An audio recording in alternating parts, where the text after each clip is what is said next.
أعوذ بالله من الشيطان الرجيم يا أيها الذين آمنوا لا تسألوا عن أشياء إن تبد لكم تسؤكم وإن تسألوا عنها حين ينزل القرآن تبد لكم عفى الله عنها والله غفور حليم رب اشرح لي صدري ويسر لي أمري واحلل عقدة من لساني يفقه قولي فالحمد لله والصلاة والسلام على رسول الله وعلى آله وصحبه أجمعين ثم أما بعد Assalamu alaikum Quran Weekly. Today we learn a matter of ethics and mannerisms, adab within the ummah, within the Muslim lifestyle, and something that Allah teaches us that is so commonly ignored. And that is Allah says, Ya ayyuhalladhina amanu, those of you who claim to have faith, those of you who've entered into the faith, La tas'alu an ashya'a, don't ask about stuff. In tubdalakum tasukum. If it was manifest onto you, if the answer did become obvious to you, you wouldn't like it. It would be bad on you. Like you'd feel bad about the answer you got. So what happens is, I'll tell you a story. Many of you who follow my work online or are familiar with the kinds of videos I produce or audios or lectures, you know that I don't give fatwas. I don't talk about fiqh. People come and ask me about what's halal and what's haram all the time, and I keep telling them you need to go to people that are actually qualified. Go ask Sheikh Umar Suleiman, go ask Abdul Nasir, go ask somebody else, don't ask me. Ask me about Quran, hopefully I can answer you or I can try to research the answer for you, right? But halal and haram is something bigger. So somebody comes to me and they ask me, this is a true story, I won't tell you what question they had, but they said, is this XYZ, is it haram? And I said, I don't know, I can't tell you. No, but what do you think? I was like, I don't think, I can't tell you, you have to ask somebody else. So, well, who should I ask? So I pointed to a scholar, and she said, well, have you asked them this question before? I said, yes, as a matter of fact, I have asked them this question before. And so the lady said, so what did they say to you? So I was like, well, they said it's haram. She's like, okay, do you know any other scholar I can ask?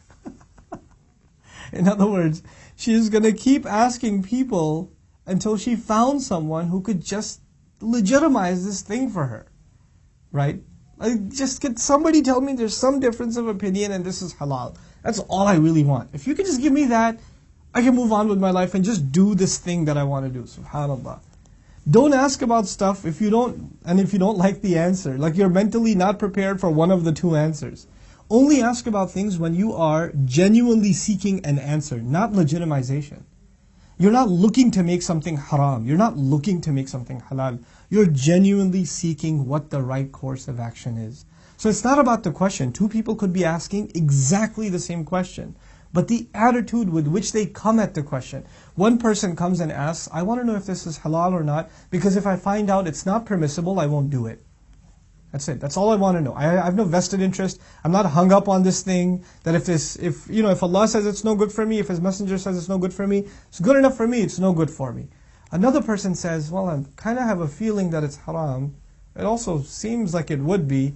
But if I can just get somebody to say there's some scholar, some difference of opinion, some obscure text in some line in some book in some library somewhere that maybe possibly suggests that this could be okay, then I can do it. Because I can lean on them. That's not you asking a question. That's you looking for a way out for yourself. Allah says, don't engage in this behavior. It doesn't matter what the question is. The issue here is of your attitude. Subhanallah. We have to fix our attitudes, the intentions, the motives behind our questions. There's nothing wrong with asking a question. There is something wrong, however, with not accepting the answer if it is not to your original liking or your original expectation. If we really call this religion Islam, which means to submit, well, here's a good test of submission, isn't it? To get an answer you didn't want to hear and actually submit. If you're convinced, obviously that's the other thing, if you're actually convinced that the answer is from Islam, and the arguments are rooted in genuine scholarship, it's undeniable that it's XYZ is specifically halal or specifically haram, then you have to go with it. That is what submission means. Submission is not that you negotiate and debate and you go back and forth until you wiggle your way out and just do what you wanted to do all along anyway.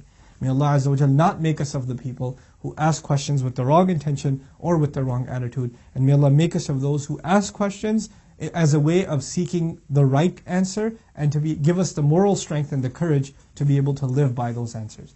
Barakallahu li wa lakum. Wassalamu alaikum wa rahmatullahi wa barakatuh. Assalamu alaikum everyone. If you've benefited from these reminders, please support Quran Weekly by clicking the link below.